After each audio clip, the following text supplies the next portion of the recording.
welcome back, ladies and gentlemen, to another edition of DIY Money. DIY Money. You know what I just realized right before we started this episode? What? I just took my last sip of coffee. Oh. I'm crushed. I'm not even going to lie. That last sip always gets you? In the back of my mind, as I introed that, I was like, it's fine. I don't need more coffee. I'm fine. That's not true. Like I'm freaking out. Yeah, you're one of those people, Allie, that I don't talk to you in the morning until you've had that first cup of coffee. And that's for the best. For the record, I don't want to be that way. I just don't know how to get through it. Like, I've tried drink my coffee at 7 and sit and stare into the abyss for an hour. I'm still in a bad mood until like 10 a.m. To be fair, you at 11 p.m. is probably a whole different version of me at 11 p.m. Thriving. Which I'm out by last night I went to bed at 8:30. It was glorious. It was fantastic. It really was. That's the last thing I want. 8:30, I'm like, man, what are we going to do the rest of our night? Oh, no. I'm just getting started. No, I start thinking about bed. I feel like I don't stay up that late, though. Like, I know people our age who are up till midnight, 1 a.m., doing who knows what. But I'm in bed by like 11. That's not unreasonable. It sounds horrible. Anyway. Okay, well, I don't have any more coffee. So everyone bear with me, okay? We're going to do the best that we can. You can stay fired up. Come on. Yeah, that's true. Okay, so we're kicking off a new series. That's something to get fired up about. Today, the money map. We worked really hard on the name. A lot of whiteboarding that. But basically, a few weeks ago, I think, maybe a month now, I discovered a study. So, number one, we've got to give a shout out to Dave Ramsey because a lot of the next few episodes are going to be based on the study that he came out with. But the study was super fascinating. And his synopsis of interviewing a bunch of millionaires was that it's actually not as hard to become a millionaire as people think. And that oftentimes the people he interviewed who became millionaires did not do it because they got an inheritance and they made $1 trillion and they were a anesthesiologist or like any of these things that a lot of people have in the back of their mind of like, oh yeah, of course they're a millionaire. Instead, what he found was that these millionaires were made because of discipline, which we just talked about in the last few episodes, and because of intentionality. And so over the next few episodes, we want to break down different aspects of that study and to some extent debunk some of these myths surrounding what a millionaire is, but for the sole purpose of helping you realize you, listening in the car or watching on YouTube or however you're choosing to watch this podcast, can be a millionaire. And I mean that. Because the more I read into this study, the more fascinated I am by it and the more motivated I am by it. That it's not necessarily getting that lottery ticket or making a ton of money you don't know what to do with it. It's taking what you have and being disciplined and making sure you put money in the right places. So the way I want to kick this off is one of the most fascinating parts of the study to me was talking through the 5 careers that people indicated. Now, to be clear, I don't know on this study if they just gave them a list of like 20 and they're like, check the one that's most accurate, or if people listed it. I don't know like how broad the categories were. We didn't give the survey. To be clear, we did not. But I thought one of the most fascinating things was on the top 5 careers, and you can sit and think or pause and try to think through what you think the 5 are. The one that shocked me the most was teacher. So give us the list. Okay, so number 1 was an engineer. So I'm like, okay, that checks. An accountant. Number 3 is teacher, so we'll dive into that. Management, which, like, if you put management on there, half the people are going to be like, I mean, I manage someone. I guess I'm in management. And then an attorney. But, Logan, why is a teacher on that list? Because to me, I'm like, teacher? What in the world? Yeah, I mean, you could look at any of those and you say, okay, well, what's not on that list is, surgeon or, some of these higher paying jobs, because it doesn't necessarily translate from the most high paying jobs are the best people. I mean, I'll tell you, if you're out there and you're a doctor, I love doctors. I have a lot of doctor friends, but typically they can be some of the hardest clients to work with. Because people that make those high incomes sometimes in some careers fall into the space of the things we just talked about on Money Pit, keeping up with the Joneses, trying to live this lavish lifestyle, never really establishing a good step-by-step process, or not feeling paying like off debt. they can save later because Yes, they make or money. they can So pay it doesn't matter. save later. Exactly. But I think when you look at a list like that and you go, okay, well, how do these people do it? Obviously, you have like an accountant that knows numbers and maybe knows compound interest. But I think teachers know, at least the teachers that I've worked with, we have quite a few clients of those that we've worked with in the past at Jewel Financial, who sponsors this episode, by the way.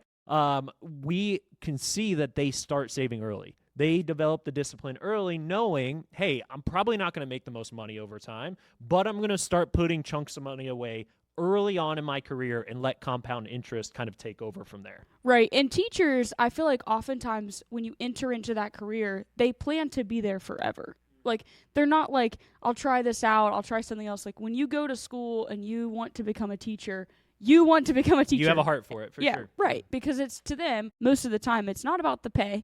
So it was interesting. I talked through some of this study with Quint's class. So Quint teaches a class at a local high school, and he asked me to like guest lecture. So I walked them through some of what we'll be talking about in the next few episodes. And when I said teacher, they all like looked around the room and then they all just stared at their teacher. And I could see the wheels turning. They're like, is she making more than we think? And she just started laughing because she was like, she knew like they're going to think I'm a millionaire, and I'm not.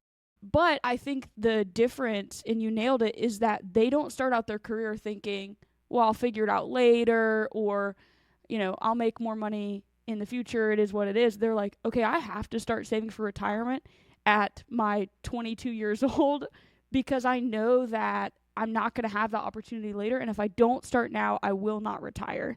And so that's what differentiates a lot of teachers, in my opinion, or people with similar professions, people in nonprofit work, that kind of thing, from some of the people who are doctors or anesthesiologists or engineers or whatever. So I thought that was super interesting. The other portion of this that they found in doing this study was they asked people to indicate if they had ever made 6 figures in a single year of their career. So when I was thinking through that, I was like, oh yeah, probably like 70% of them at some point for 1 year made $100,000, even if it was their last year of work.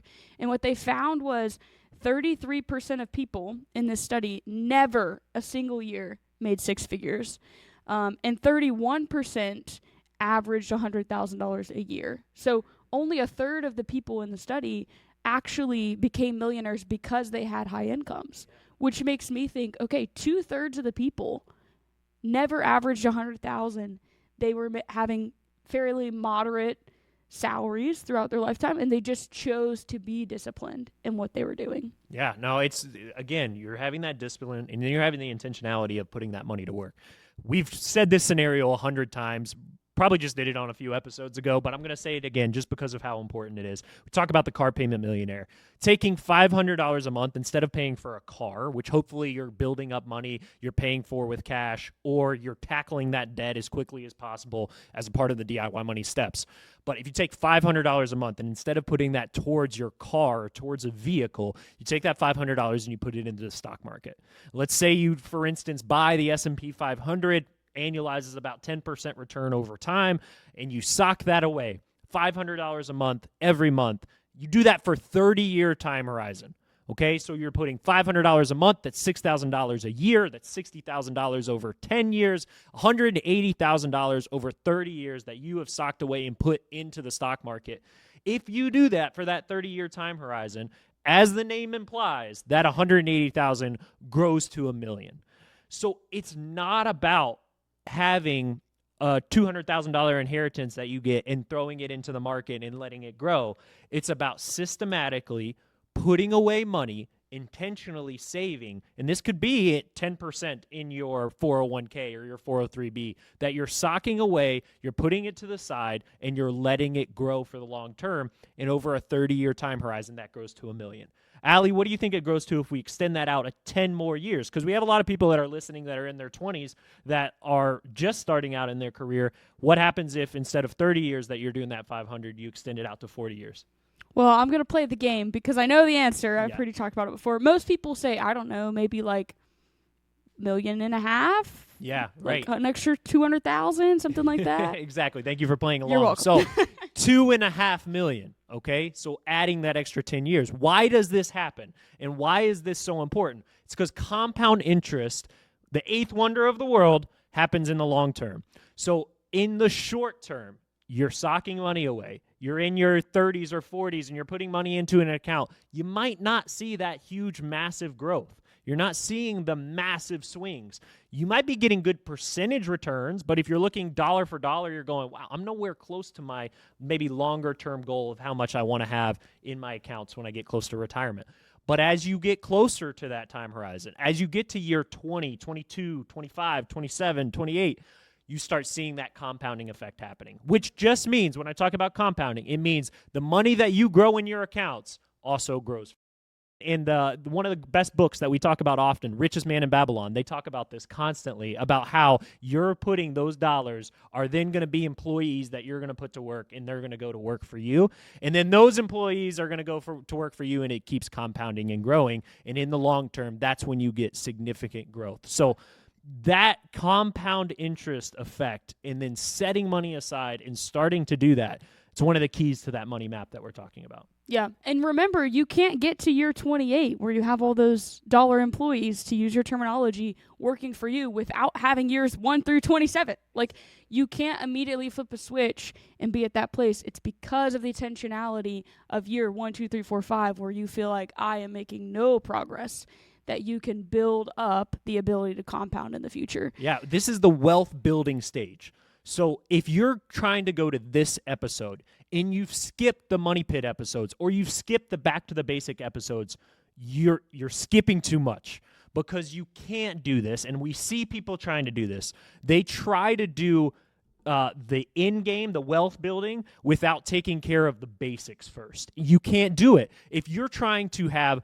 a car loan over here, a credit card over here, you're building up all this debt on one side of the balance sheet while trying to invest on the other side of the balance sheet. What happens is March and April of 2025, where you get a market decline of 20% in a matter of days, and now you freak out and you say, why in the world am I investing on this side when I have debt on that side? And you make a poor decision. And that's what we see. The data shows that the average retail investor returns about 2% a year in the market. Why is that? Because they make bad decisions when the market is going down. They then sell before you get a 10% market day on April, whatever yesterday was, 8th, I think. You get a 10% market up day, and you miss that swing because you were not following the basics of getting out of debt, having a budget, understanding where your money goes. Because we see this in clients. The people that really struggle when the market declines, it's because of something else going on in their life. They have too much debt. They know they may have not saved enough. They're burning through cash a little bit too quickly. So again, you can't skip to this stage without tackling those basics first. Yeah, that's good, because I don't care who you are. If you still have a mortgage and you're in retirement and you are so dependent on market returns for your plan to succeed, like, you're going to make dumb decisions. If you have a car loan and you see the market decline the extent that it did just a couple of months ago, probably when this cuts, people will have forgotten about it, hopefully.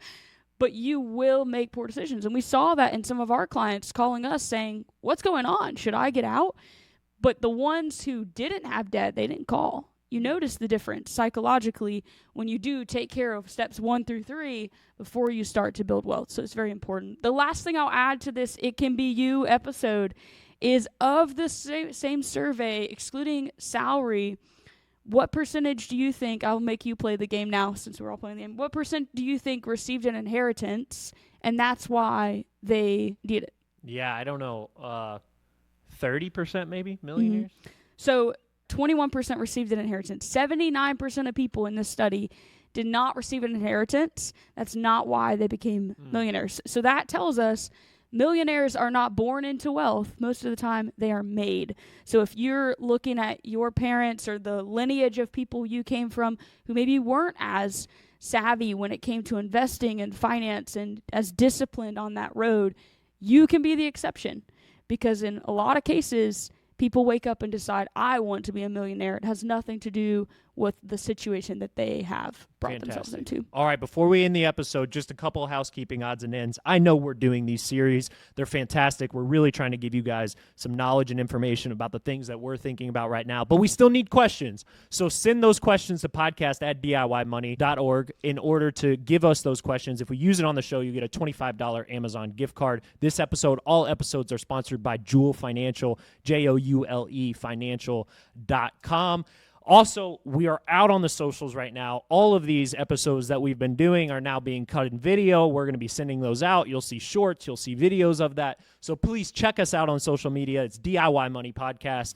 Also on YouTube, DIY Money Podcast, and you can learn a little bit more. Everyone out there, the secret to wealth is really very simple. Live on less than you make. Invest the rest. Do so for a very long time. Make it a great one.